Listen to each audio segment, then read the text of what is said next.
crítico de que el presidente Andrés Manuel López Obrador aplauda, reconozca incluso en la mañanera esta fusión de Televisa y Univisión, precisamente por lo que estás diciendo, por la guerra mediática y por la guerra legal.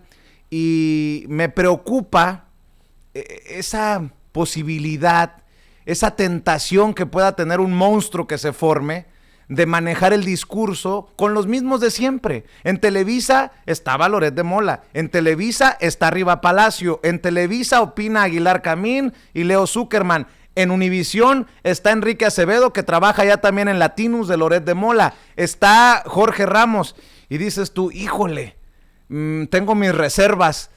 ¿Tú cómo ves en medio de este análisis que haces de la posibilidad de la guerra mediática? Porque pues hay que decirlo, de aquí al 2024 pueden pasar muchas cosas y me preocupa que si en México no tenemos internet para todos, en Estados Unidos sí, y hay millones de mexicanos que de alguna manera tienen pues una gran parte de responsabilidad del éxito de la Cuarta Transformación con el tema de las remesas que tanto ha reconocido el presidente Andrés Manuel López Obrador.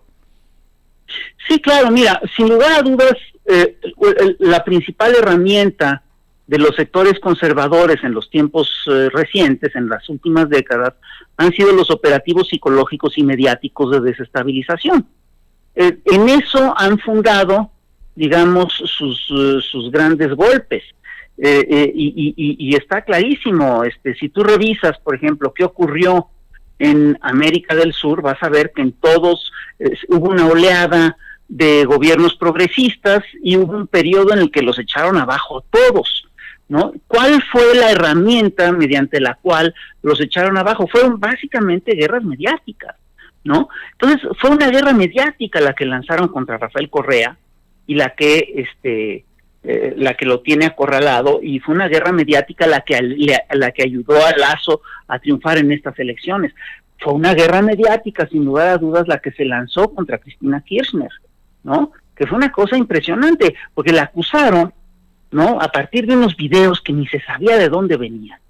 La acusaron de haberse robado el equivalente de un Producto Interno Bruto anual de Argentina, es decir, miles y miles de millones de dólares. Claro, cuando salió Cristina Kirchner del poder, el tema ni se volvió a tocar porque no tenía sustento, ¿no? Y Cristina Kirchner, en un momento dado, para poder gobernar, buscó una ley para controlar los monopolios de prensa y perdió esa batalla, ¿no? Y también es un hecho que a Lula y a Dilma Rousseff los defenestraron en gran medida a partir de una guerra, de un golpe mediático. Un golpe mediático además brutal, un golpe mediático verdaderamente duro y desmedido, en la que en el cual Dilma acabó fuera de la presidencia sin ninguna razón, básicamente por el peso que tenían los medios, ¿no? Y recuerda tú que Lula pues estuvo en la cárcel años por esa misma guerra mediática. Entonces es muy chistoso porque los señores del poder, los señores del viejo régimen, ¿no? Y ojo, hay que recordar lo siguiente, en estos momentos de transición, lo nuevo no se acaba de consolidar, lo viejo sigue funcionando, hay muchas cosas viejas que siguen funcionando, ¿no? Entonces, el pleito el pleito por la transición está en pleno desarrollo, ¿no? Entonces, ahorita de repente nos dicen, es decir, la gran herramienta de estos señores son los operativos psicológicos y mediáticos, y estos señores nos dicen, no, eso no es cierto, eso es una locura, los que hablan de operativos psicológicos y mediáticos están alucinando, son paranoicos, etcétera, etcétera, etcétera, pero no es cierto. Si revisamos lo que es la historia de la América Latina reciente, vamos a ver que está llena de golpes mediáticos y psicológicos, ¿no? De hecho, hay un informe que es muy importante, un informe de la ONU de 1980, el informe McBride, que advertía que el aumento de la concentración del poder de los consorcios mediáticos podía provocar nuevas maneras de control que llevarían a la desaparición de los poderes de las sociedades. Date cuenta de lo fuerte que es. Y ojo, en aquel entonces McBride hablaba de 600 grandes actores, que eran poquitos, eran un puñado, era ya un control monopólico de los medios. Bueno, ahora los que controlan los medios son 8 actores, no son los 600 de antes, son 8. Luego en 1991 hay un teórico de la guerra que se llama Martin Van Crevel, que escribió un libro que se llama La transformación de la guerra, y ese libro es lectura obligada para los oficiales de alto rango del Pentágono en Estados Unidos.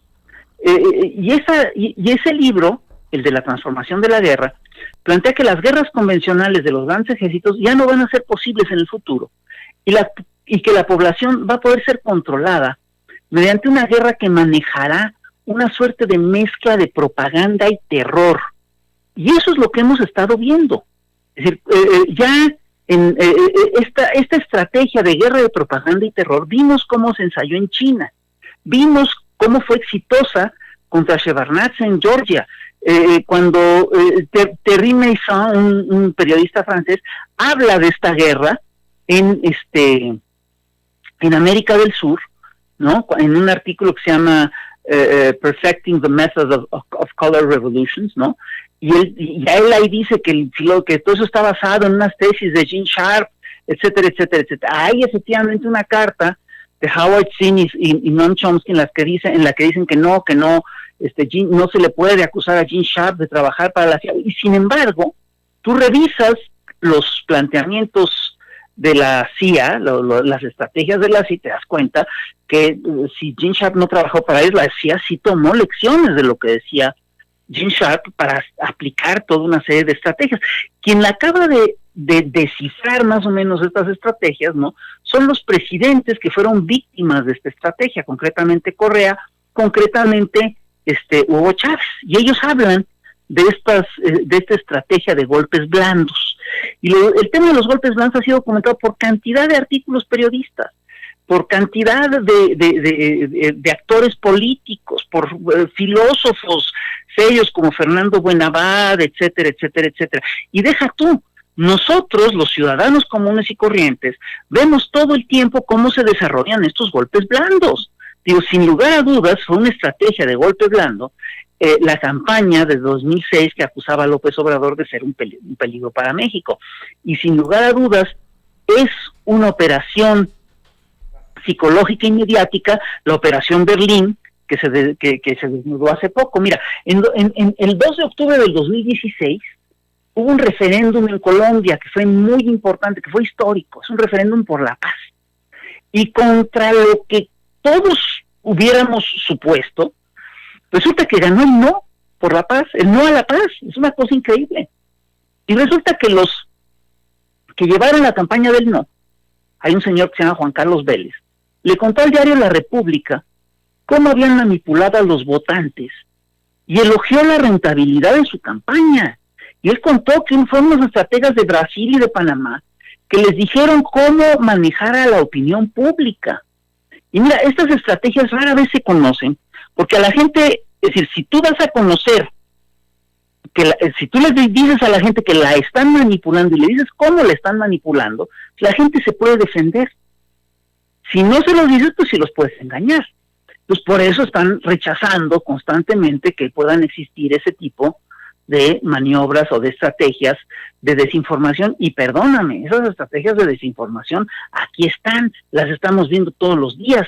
Y estos ataques a los a los actores informativos, a los intelectuales que apoyan a la Cuarta Transformación, son parte de esta estrategia, no nos hagamos tontos. Estos señores seguro tienen ahí un psicólogo, y ahora dile esto, y ahora insúltelo así, y ahora un experto, un psicólogo, lo que sea, que los anda asesorando. Y seguramente tienen, o muy probablemente, tienen operativos de granjas de bots y todo ese tipo de cosas. Rafa. Porque no te explicas de repente que un actor, un informador con tan poca credibilidad como Loret de Mola, ¿no? De repente tenga miles y miles de retweets, ¿no? Es decir, revisas, en realidad, fíjate, este análisis lo hace muy bien un cuate español que es el analista de medios Macías.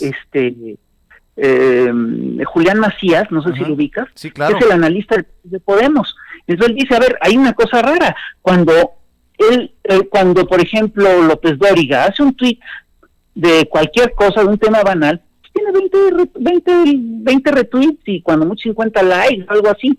Cuando toca temas políticos se multiplica a 20,000, es decir, ¿cómo se puede dar ese fenómeno?